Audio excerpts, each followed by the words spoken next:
Motherhood Incorporated proudly presents Military Mom Talk Radio live on Toginet.com. Co-hosted by Robyn Boyd and Sandra Beck, the owner of Motherhood Incorporated. Military Mom Talk Radio is here with a powerful platform for women to discuss their ideas, issues, and concerns with respect to the military lifestyle. Military Mom Talk Radio encourages you to share your experiences of being a military wife and mother. This show is dedicated to educating your family about the many resources that are available in both the public and private sector, and we'll be sharing helpful information from women all over the world.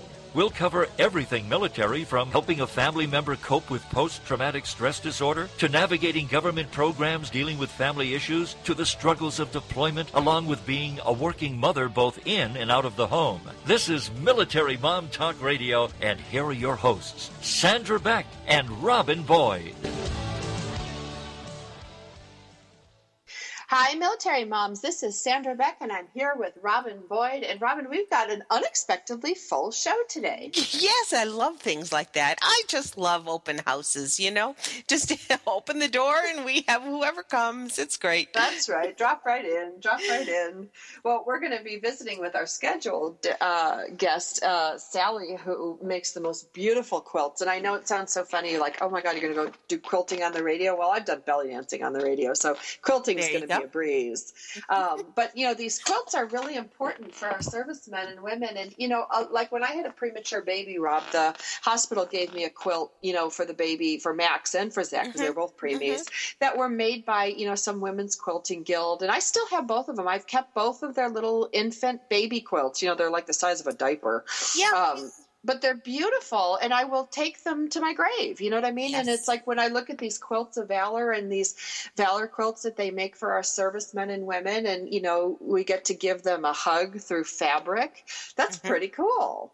It really is. And it's amazing the power of that, that emotion.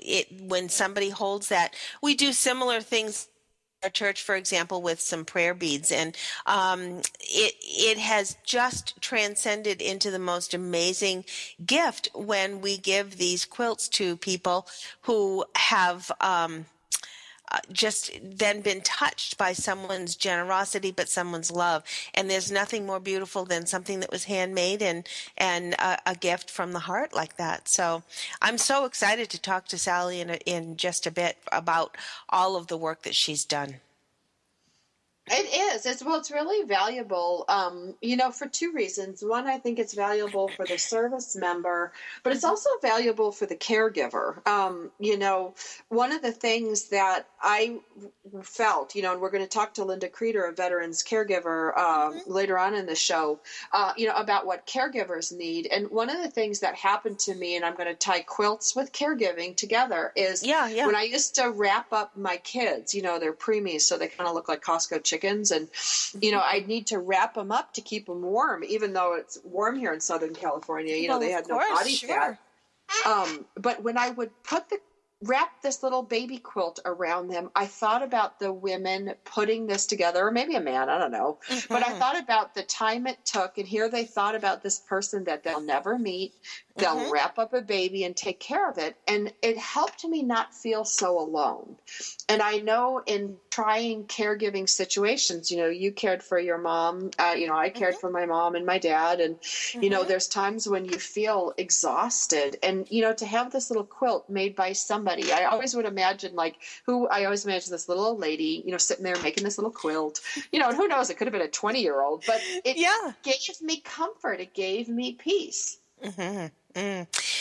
It's such a beautiful art, and I have been involved with textiles for a long time, but I've never had a good hand at quilting, and I so admire them. We last summer went to a beautiful exhibit up at the Shelburne Museum up in Vermont, near Burlington, and the quilt art there was just exquisite. And I'm totally blown away at the craft and this beautiful art of quilting. And I would like to pursue it more because I do not have a good hand at it right now. But that's not to say that someday I could. But it's such a beautiful art. Well, and it's something that, is it's really like made from the heart. It's really Yeah. something that's of value far beyond just the fabric stuck together. Yeah, definitely. Definitely. Well, we are going to meet Sally Johnson in just a few minutes. And then tell us about who we've got later on in the show, Sandra. We have later on in the show, we're going to visit with veteran caregiver of Wise Health, Linda Kreter. And she is very well known in the military communities. And she's somebody that's going to talk about how to have a positive quality of life when you're caring for your service member, because it's a labor of love. We get that. We understand that. It's a necessary thing. We understand that. But we really want you to know, if you're a caregiver, that you matter too.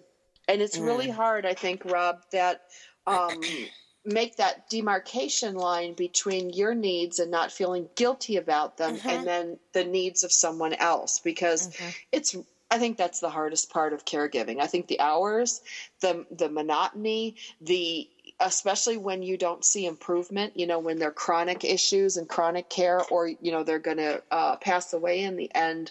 It's one of these things where it's a really unique situation. Normally we have achievement. We solve something. We have achievements because people get better. Well, sometimes people don't get better. They die, they stay the same. And that's mentally a really tough challenge. And it's okay to feel like some days you want to give up and you can't do this anymore, and it sucks and it's awful. But then you have the associated guilt after it the next day for having your freak out. But that's, that's part of what it is. I cared for Mom close to 20 years, and I have to say that I did build in me time, whether it was to go to church an hour every week or whether it was to have somebody here so that I could go shopping. And when we had visiting nurse by the time I had somebody coming in on a weekly basis, I made sure that I did something on my time, if you will. And you do have to have that. And I think it's even worse when it is a family member, because you do have that inner guilt that if I'm not there, oh dear, or what if something happens, or, you do. And you have to just sort of put that in your schedule, and that you're going to, that's just part of your weekly routine. Yeah, but I think somebody's got to give you permission to do that, especially if you're like me. You have given me lots of permission over the year, permission to take a break, permission not to be so hard on yourself. But there's certain members of our community that find it really hard to take something away from the person they're caregiving for because they need it, because we have so much, and then you feel guilty, and you get yourself all tied up in knots. And so I guess what Rob and I are trying to say today, that if you are a caregiver, that it's okay to take a break, and it's okay to ask for help. And it feels really weird and creepy when you first do that, but you need to.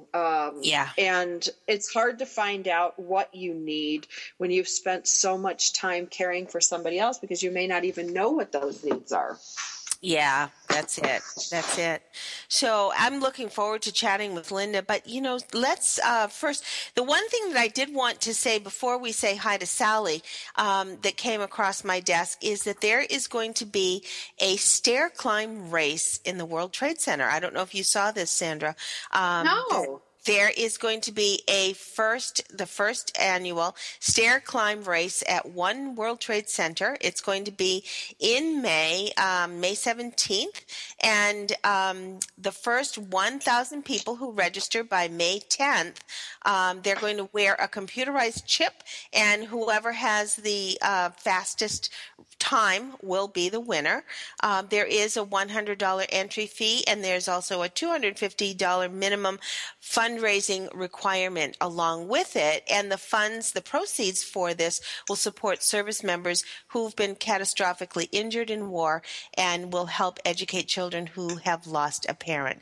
Now, I read this on Military Times, so I would suggest either going to militarytimes.com for more information, or there is a website. This sounds just so fascinating. I think I love things that are kind of innovative, and there is... Well, do they race up and down? Like, do you race up the stairs? Because, like, coming down, I could just fall down the stairs in, like, 2 minutes flat. Apparently, it's the time up, and it's the letter T, number 2, T, towerclimb.nyc. But as I say, go to militarytimes.com and you'll find more information. From what I gather in the article, San, it is a computer that's going to time you going up. So okay, because I was thinking, like, if you have a bunch of people, like, I really had fat, slow person in front of me, I'd be really mad if I trained for this. So they probably start you at the bottom and then, you know, kind of give you space in between, because you think of stairwells, you know, they're not too wide.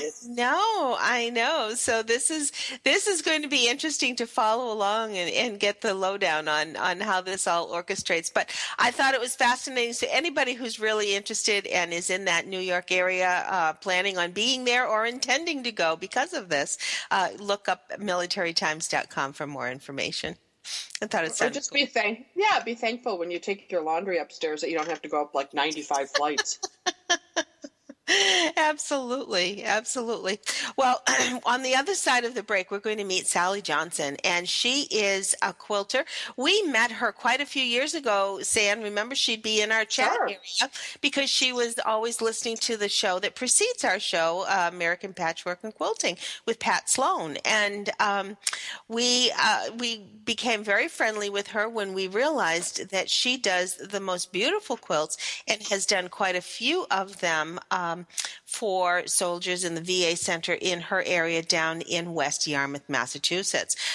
So we're going to meet Sally, and I think we're just about ready to go to break. But we can say a real quick hi to Sally before we go. Hi, Sally. Welcome. Hi. How are you? Good. Is it snowing on the Cape? No, we actually can see the grass for once, which is amazing after all these months. We have snow today. Honest to God, we have snow today, and there's snow on my porch right now. I don't think this winter snow. It's just not a lot of it now. Thankfully, it's starting to melt away, which is amazing because we've had snow piles that are easily 8 feet high. Yes, yeah. The cities were terrible, and I'm sure down in the Cape you certainly had your challenge with it. West Yarmouth, Massachusetts is probably still going to have snow in June, I think. Oh, don't say that. I know. We've got lots more to chat with Sally Ann Johnson from West Yarmouth, Massachusetts, after the break here on Military Mom Talk Radio. Sally, we're delighted to have you. Thank you. Are you a military mom looking for help in dealing with the system? Keeping the home fires burning? Well, that's what we're here for. It's Military Mom Talk Radio with Sandra Beck and Robyn Boyd. And we'll be right back after these.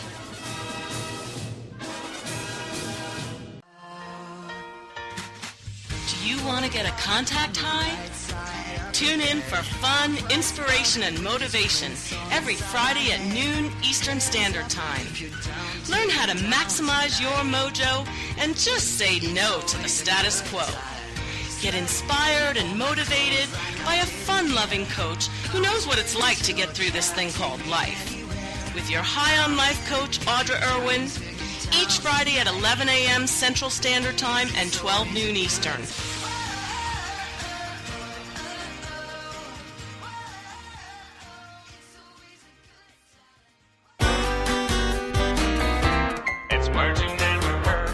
Did you ever wonder who invented the Band-Aid? In 1921, a man by the name of Earl Dixon was working as a cotton buyer for the Johnson and Johnson Company. Earl's wife, Josephine, was always cutting her fingers while cooking in the kitchen. So one day, he took a piece of gauze and attached it to the center of a piece of tape, covered it in crinoline to keep it sterile, and placed it over her wound. His boss, James Johnson, heard about Earl's little invention and decided to start mass-producing these Band-Aids to sell to the public. Johnson & Johnson decided to give Boy Scout troops free Band-Aids as a publicity stunt, which started the telewagging, and the rest is history. What do the British, Irish, Aussies, New Zealanders, and South Africans call Band-Aids? Plasters. It's words you never heard. I'm Carolyn Davidson, and Words You Never Heard has been brought to you by the Bariatric Surgery Center of Dallas. We'll put a boot in your ass. It's the American your name at the top of his list, and the Statue of Liberty started shaking. Welcome back to Military Mom Talk Radio on Toginet.com. Covering topics to help on the home front with help from those who know how the system works and how to work the system. It's more fun than a sale at the BX. Now let's get back to it. It's Military Mom Talk Radio. Here again are your hosts, Sandra Beck and Robyn Boyd.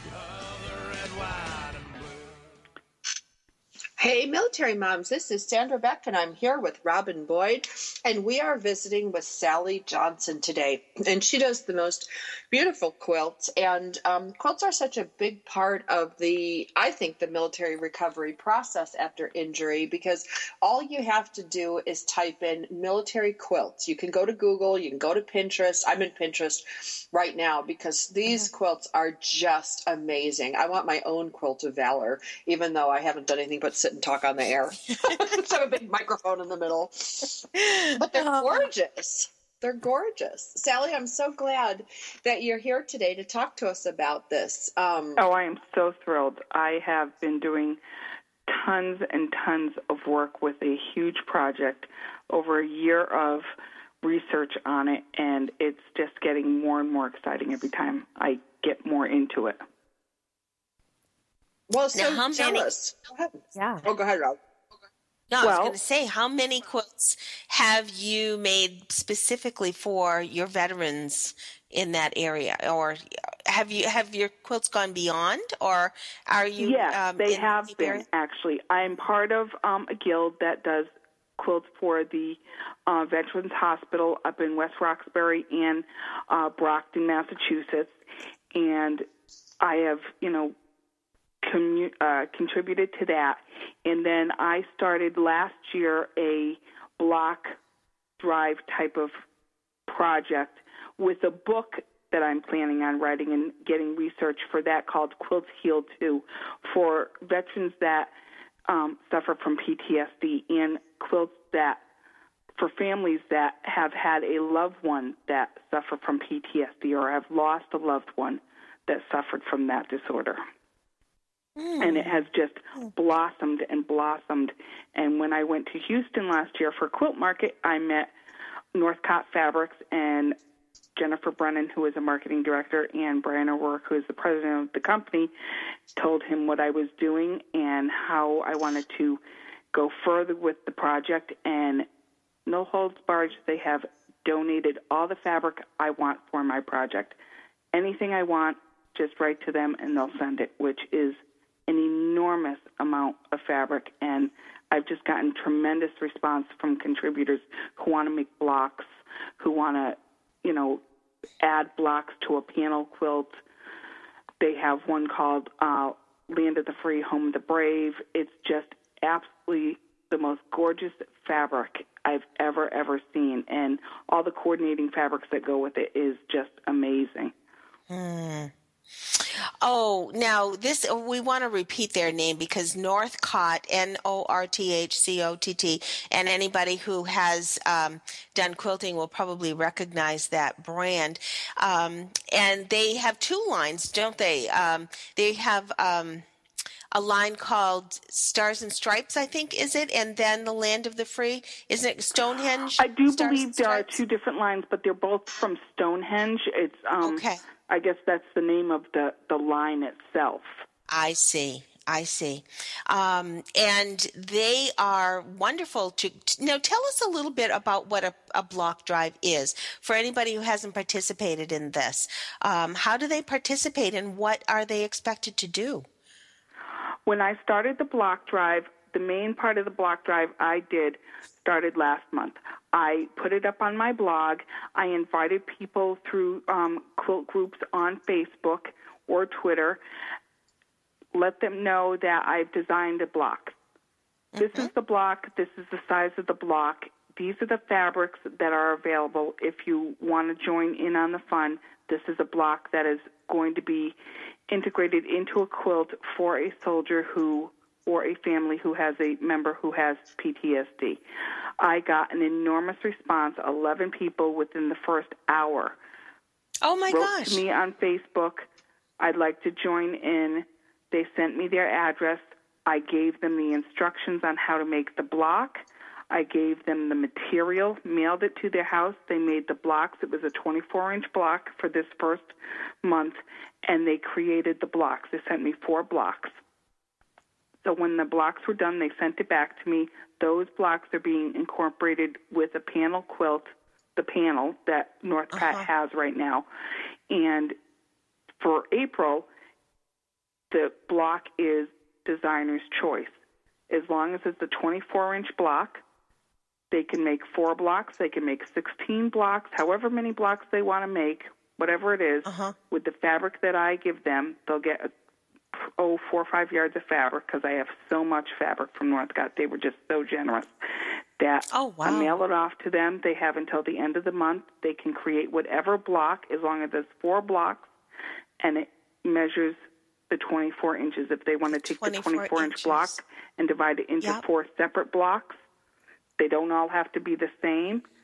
They can be all different blocks, so it can be incorporated into a quilt that goes with the panel, and so on and so forth. The fabric that you send them, are they set up in fat quarters, or is it by the yard? I have been getting fat quarters. I've been getting what they call jelly rolls. They're 2.5-inch strips by the width of the fabric, which is usually 42, 43 inches. I've been getting yardage. I've been getting, I got layer cakes, which is like a 10 by 10 package of material. It's amazing what they have sent me. Just so much beautiful fabric. Now, how many, we were just starting to say, how many quilts have you done? If you've been doing quilting since, when did you say, 2005? You've been quilting? I learned how to quilt when I was a child, and so when I was a child, I started this whole quilting thing in 2010 when I left my nursing career.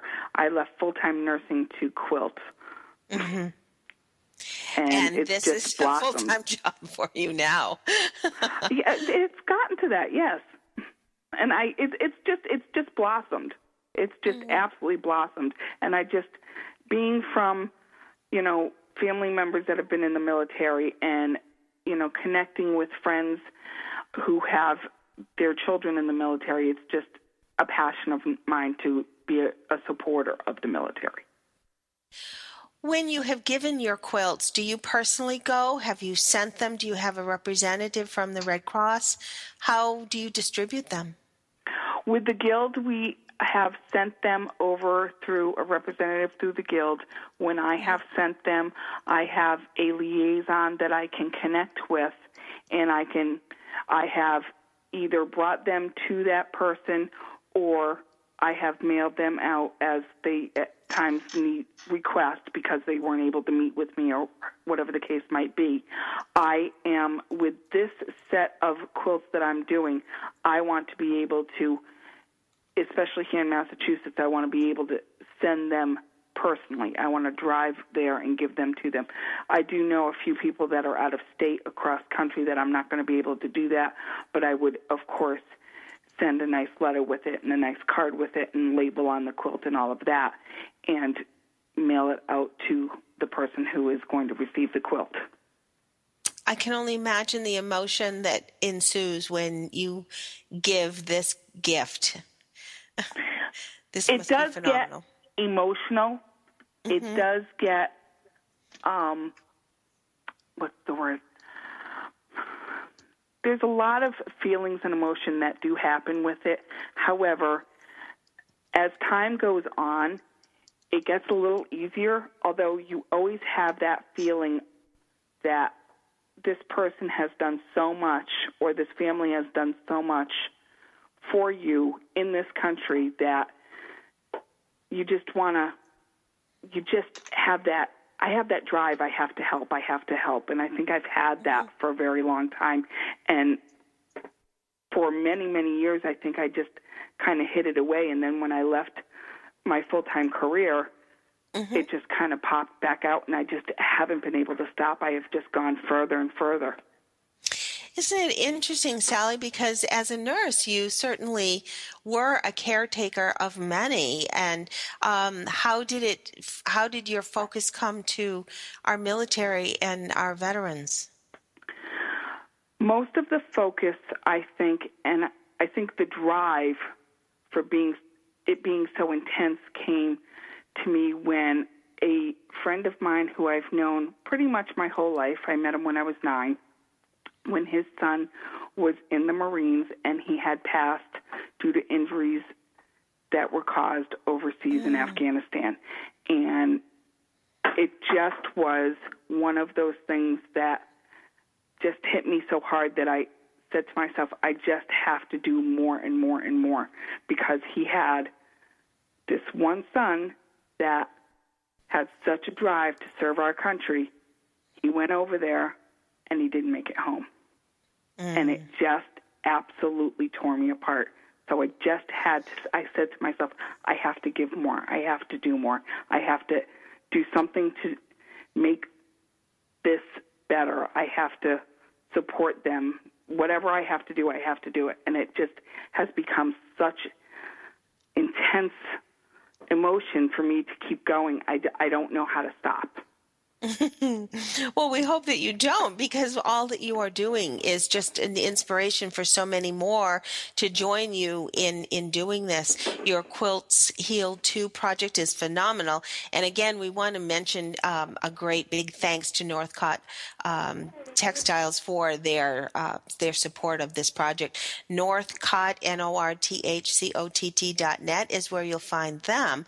And more information about Sally's project, as well as Sally as the author and teacher, is on sallysquiltingcorner.blogspot.com. And you do have a website now too, Sally? I do, and it's sallysquiltingcorner.com. That's easy to remember. That's sallysquiltingcorner.com. We're going to talk a little bit more on the other side of the break, Sally, about you as an author. You've written lots of blogs, but you also have a book on the way. So we definitely want to talk to you about that right here on Military Mom Talk Radio. If you've missed any of this show, you can always check us out at militarymomtalkradio.com, and we'll have more with Sally on the other side of the break.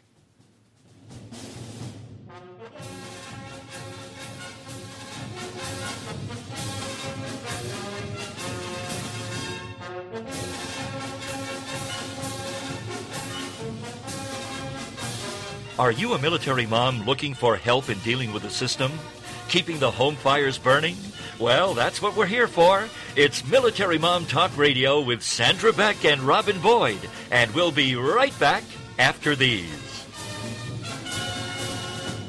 If you're ready for a big change in your work, your career, your happiness, your life, it's time for the $1 Million Mindset with Marla Tabaka. Monday afternoons at 2, 1 Central on Toginet.com. Marla believes that with the right mindset, anything is possible. Join us as successful life coach Marla Tabaka inspires you and her clients to explore, discover, and live your dreams by developing what she calls the $1 Million Mindset. Marla will inspire you to take action on your dreams and reveal secrets to success that will help you realize your own unique power. Tune into the $1 Million Mindset for heartwarming stories with Marla Tabaka. Learn tips and tricks to building a successful business and unlock the secrets to creating a happier, more balanced life through abundant thinking and attraction power.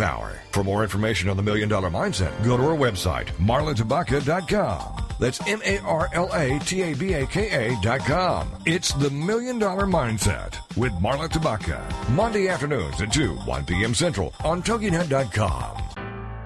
This is the Toginet Radio Network, broadcasting quality programming to the world.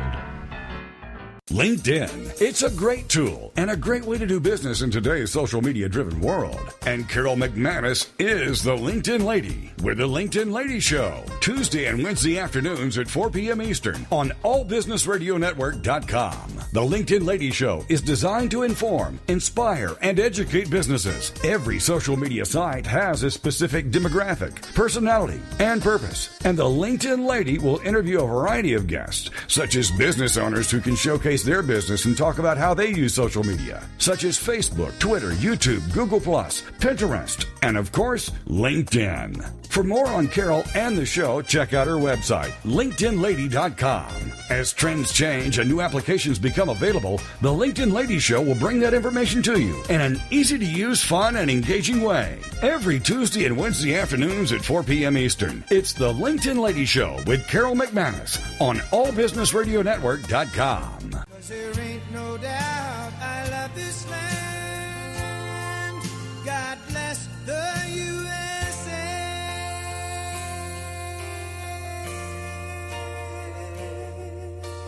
Welcome back to Military Mom Talk Radio on Toginet.com. Covering topics to help on the home front with help from those who know how the system works and how to work the system. It's more fun than a sale at the BX. Now let's get back to it. It's Military Mom Talk Radio.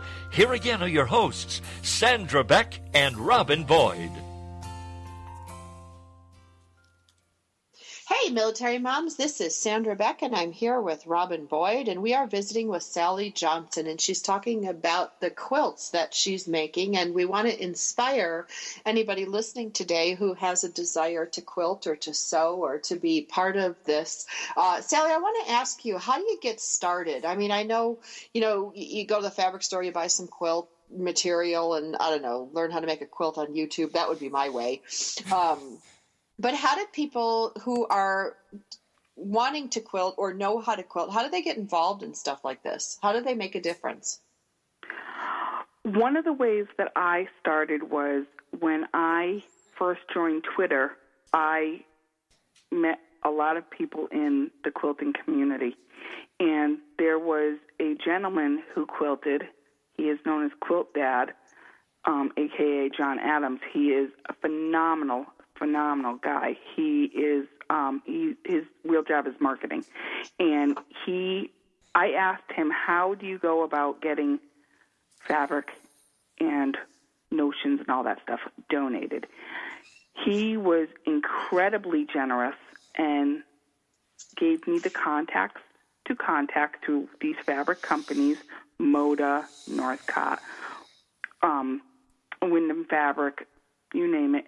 And I just emailed them and let them know that I was either making a quilt for a possible publication or I wanted to make quilts for donation projects to Quilt Bank or to our local pantry or military quilts. And they just said, tell me what you need, yardage, however much I needed, and they sent it away. They just send it out. And his word was to me, you'll never know unless you ask. It's very true. The amount of fabric that I have gotten is just amazing. Wyndham Fabric sent to me probably, 20 yards of fabric for a quilt that I'm having published in May through American Quilter. Again, Northcott has sent me boxes filled with fabric. I mean, one of the boxes is so filled, it actually arrived on my birthday in December, and my son was bringing it downstairs, and it started to pop open on the bottom as he was walking down the stairs. That's how full it was. Now, do you do a lot of the handwork on it? Do you machine quilt on top afterwards? Once you get all these blocks in, how do you choose to put them together? Do you do this with the Guild?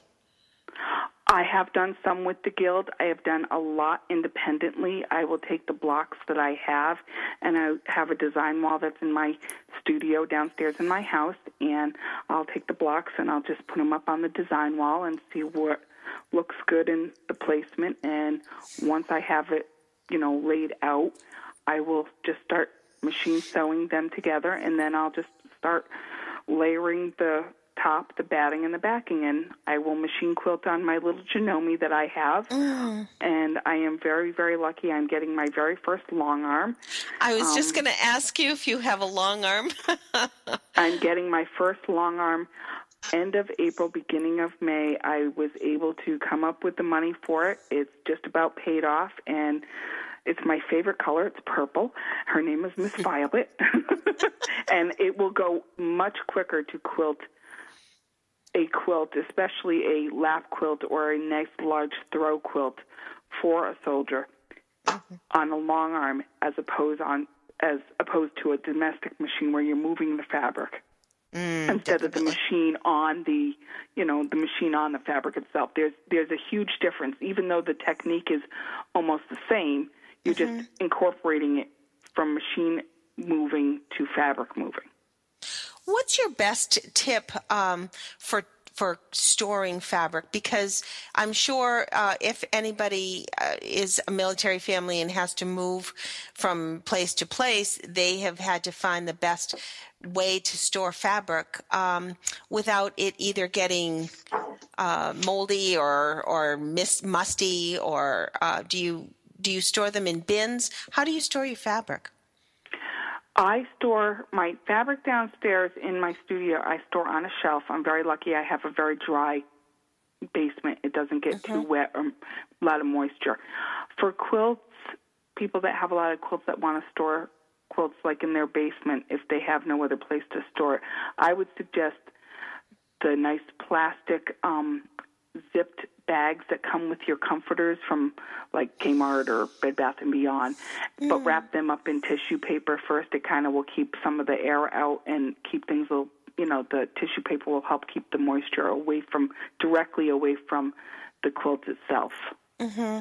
Have you ever used those vacuum bags, those vacuum seal, what are they called, space bags? I don't know quite what they're called. All the time. When somebody has a lot of fabric and they have a very small space, and that's part of one of my lectures I give, it's a great resource to have a hanger that has, the old-fashioned hangers where you have the clips where you can hang like 5 or 6 skirts. Yeah. If you store all of your fabric in various little bags, those vacuum bags, and clip them to that, you can store yardage of fabric on one of those hangers with all the different layers.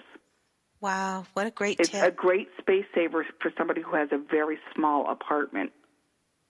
That sounds fabulous. And so many times when you end up moving, especially with the military, you never are quite sure where your accommodations are going to have, what kind of closets, what kind of space. Before we, I do want to acknowledge the fact that you do lecture, you do have a studio where you give lessons, and now you are beginning 2 books, you say. And what are your topics for your books? The first book is called The Eclectic Quilter. It's a combination of all of my designs and a specific technique that I do by weaving tubes of fabric with batting in it to make. I'm in the process of working on my first bed quilt, and it becomes very, very heavy. I did a lap quilt where you can use it for picnics or whatever, and you take the fabric and you're weaving the fabric so it looks like a basket weave. So that is a technique that I also teach. And the other part of the book is just basic designs that I have done in an applique technique I created to make things look as if things are, they call it trapunto, or more dimensionalized. Yep. Mm-hmm. And I, just a side note real quick, I trapuntoed a Halloween costume for my daughter and my son. When they were little, they were Care Bears, and I did trapunto all on their little bellies and on their faces. And unfortunately, they were a little heavy, but they do get heavy. Yeah, they do. It does when you have to have all that layering. And then the second book, Sally, what will that entail? That is Quilts Heal Too, and it is about part of the book are stories from soldiers or families who have a loved one who has PTSD, and the other part of the book will be how we can gain more education to help our military servicemen to cope with and to give them resources in order to help them deal with PTSD. Here on the Cape, it's very difficult. There is a place called Cape and Islands Veterans Outreach Center, and there are 1,300 active cases for various disabilities from veterans, including PTSD. There are resources out there, but I don't think they're as widely available, especially here on the Cape. A lot of stuff is available in Boston or Western Mass, where it is quite a hike for people to get to. So some of the resources are out there, but they're not able to get to that resource because they have no car, they have no job or money in order to get up there. One of the things I did was I spoke with State Representative Tim Whalen yesterday, and part of what I learned was that there are support groups out there on military bases, but not so much so that it's more available.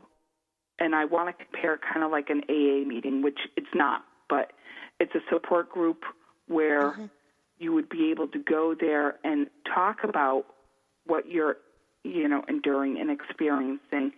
And I think it needs to be more available in the area, especially on the Cape, because we are so far away from Boston. We're over an hour. It's 100 miles.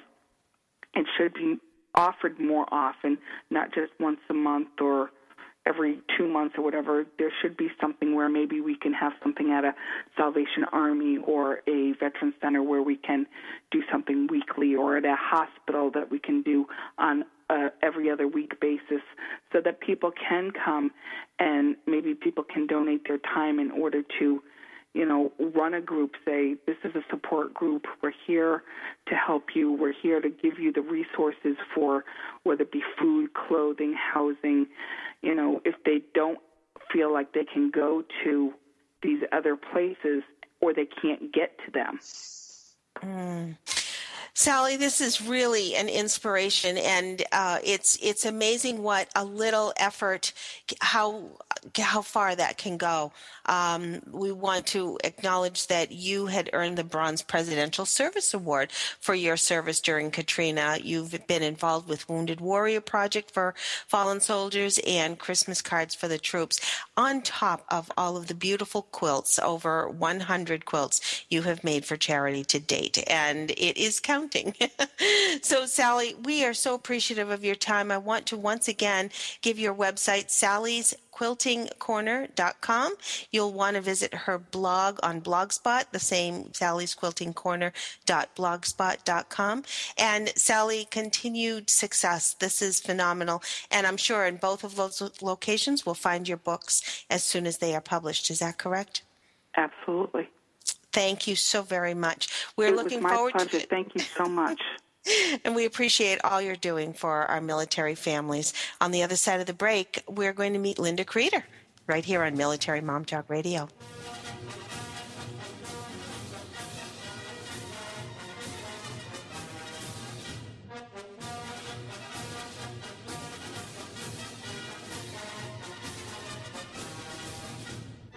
Are you a military mom looking for help in dealing with the system? Keeping the home fires burning? Well, that's what we're here for. It's Military Mom Talk Radio with Sandra Beck and Robyn Boyd. And we'll be right back after these. Shh. Listen, something is brewing. The beautiful business evolution is coming. The way we do business is about to change. For the better. Forever. This is real business at its very best. On Beautiful Business Radio, you will learn what it means to truly prosper, how to nourish yourself and your business, how to earn what you deserve and make a difference in the world. The tide is rising, the change is here. Discover a new way to live, love, and partner with yourself and your business on Philippa Rowlands Presents Beautiful Business Radio, where you matter and your business thrives, every Tuesday at 3 p.m. Central Standard Time, only here on the Woohoo Radio Network.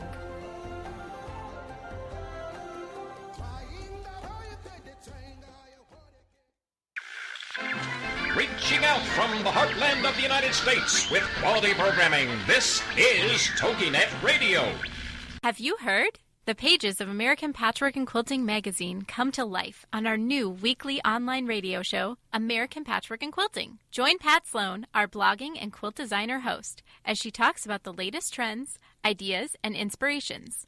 Her guests include quilt pattern designers, authors, quilt shop owners, and our editors, all quilters, just like you. Call in with your questions. Get quilting tips from industry experts.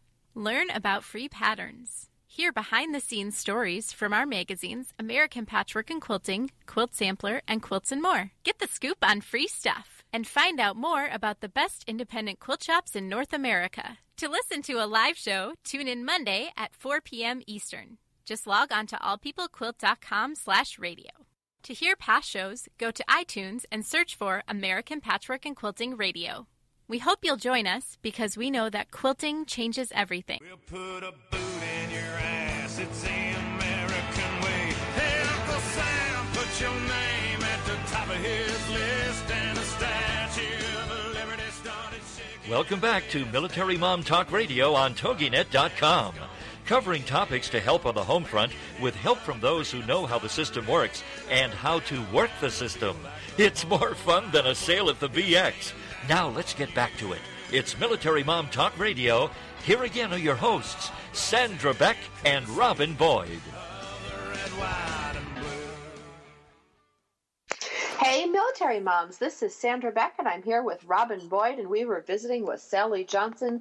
Rob, you want to give Sally Johnson's quilt information out again? That was really a great segment. It's Sally's quiltingcorner.com. Sally is in West Yarmouth, Massachusetts, and is a very big contributor to the Cape Island chapter of the American Red Cross. Excellent, excellent. So now we're going to switch gears just a little slightly, because we talked earlier in the show, and if you missed the first half of the show, we can be found at militarymomtalkradio.com. You can find us at our host station owned by Global Broadcasting Networks, Toginet, that's Toginet. You can check us out on iTunes under Military Mom Talk Radio for over 200 hours of family-friendly, military-based programming. So you're going to want to check that out. But before you do, we want you to listen to Linda Kreter, because she has got so much information for the caregiver. And the caregiver is the person that's probably not listening to the show because she is busy taking care of someone. So we're going to reach out to you. We will find you. We will hunt you down like dogs because we know that you need care too. Linda, what do you think, when you've got a military service member who's injured, what do you think is one of the hardest things that the caregiver goes through? That's an excellent question, and there's so many varied answers I could give to that. But I think the biggest one is that it becomes an unexpected crisis because there needs to be education, understanding, where do they get resources, who else do they know that they could get supportive help from, and it goes to not being alone in this situation. But so many times they feel that they are lost in the chaos, and it really does depend. The quality of life depends on the caregiver and their ability to roll with whatever comes along. So I would say being forgotten, not feeling alone, being supported, those are the most important things. Well, and I think what you talked about, that unexpected part of it, I just want to address, Rob, we talked about this with respect to military wives, about how people will say, well, what did you expect? You married a military person. What did you expect? You joined the military. So there's part of that thing, too, that there's this expectation that we should have expected, to get a leg blown off, or we should have expected for our husband or wife to be deployed for not 18 months, but 36 months. There's an understanding here that I want to lay down. Rob, we talked about this with divorce and with dating military people, but there's some expectation too, I think, with veteran caregivers. Linda, I'd love for you to weigh in on that. I think the unexpected nature comes along with you get that phone call that you completely dread. No, it's not the car driving up to the curb, but it is the next thing.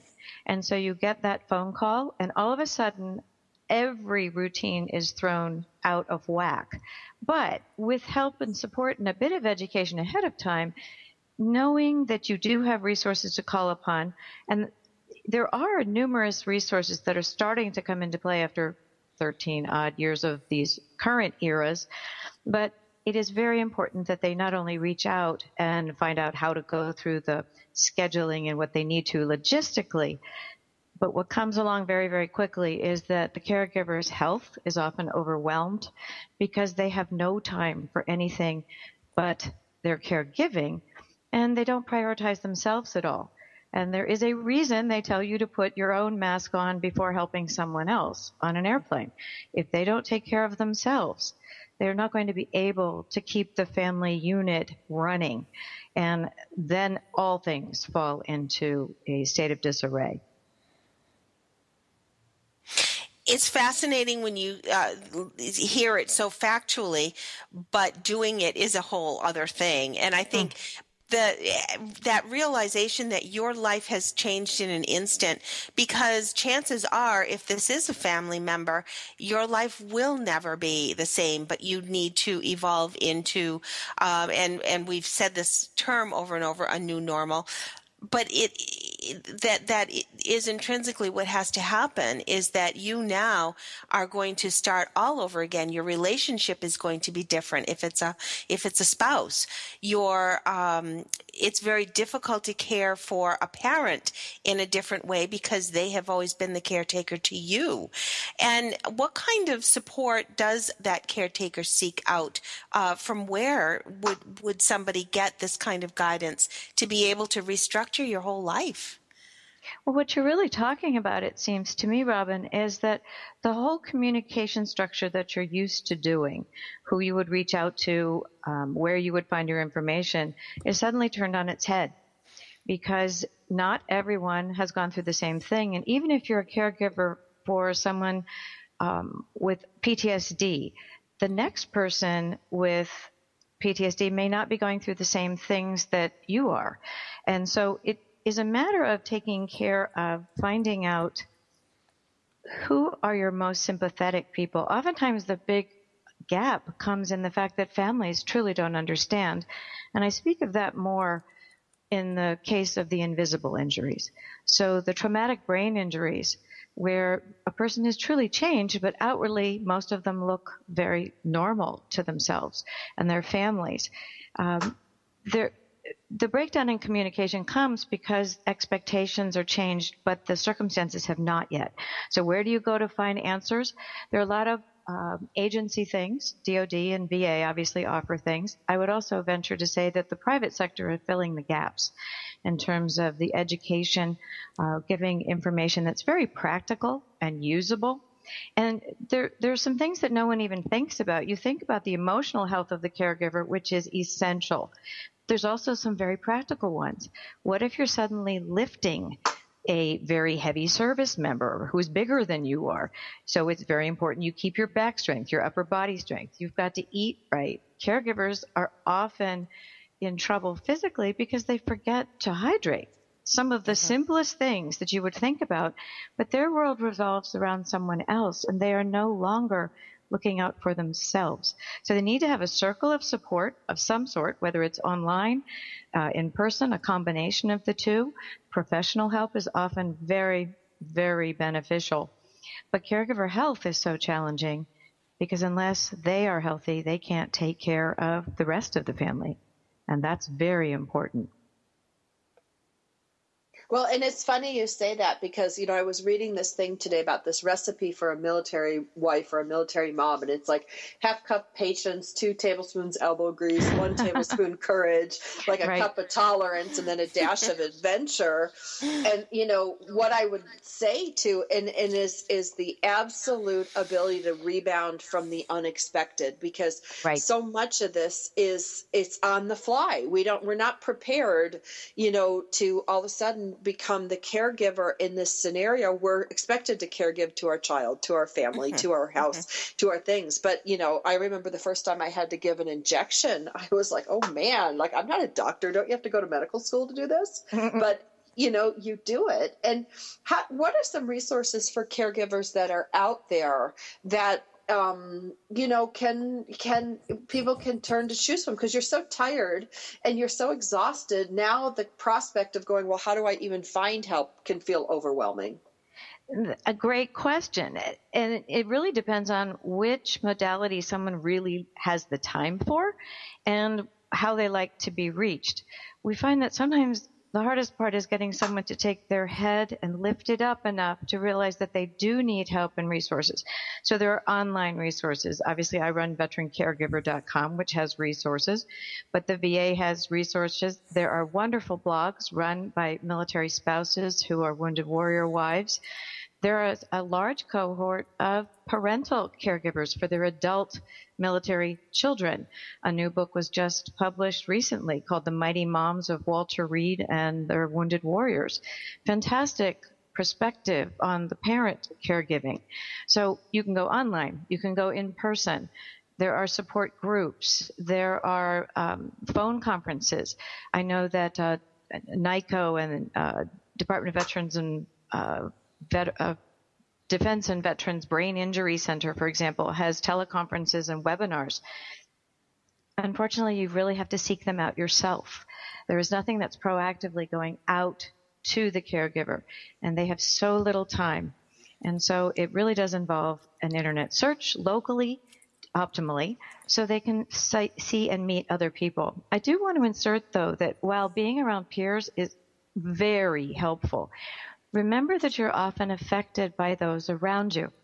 And so if you are surrounding yourself with those who are in the same phase that you are, which is overwhelmed or tired, exhausted, I should say, needing respite, etc., you need to find a variety of people in different phases of the caregiving journey so that some people are up, some people are down, and you have a lot of variation in order to keep up that positive mental outlook, because that's the most difficult part. If you can view things through a brighter lens, and I'm not talking Pollyanna here, but I am saying take a look at this as post-traumatic growth, if you will, and try and surround yourself with people who can offer you sustenance, and then you help others that are earlier in the journey.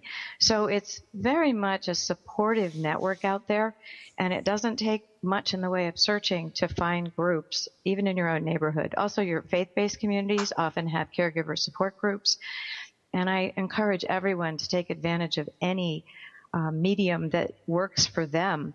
And you will find that there are more and more groups that are offering things that are available 24/7 online, because the caregiver's schedule is so erratic and that was one of that's one of the things that helped me. So although I wasn't a veteran, I was caring for my mom, I would be at 2:00 in the morning because I had been up with her. So Linda Kreter, thank you so very much. And I do want to suggest everybody visit veterancaregiver.com for lots of information and resources and to be able to connect with Linda. Thanks for taking the time to be with us. We sure do appreciate it. It was my pleasure. Thank you for having me.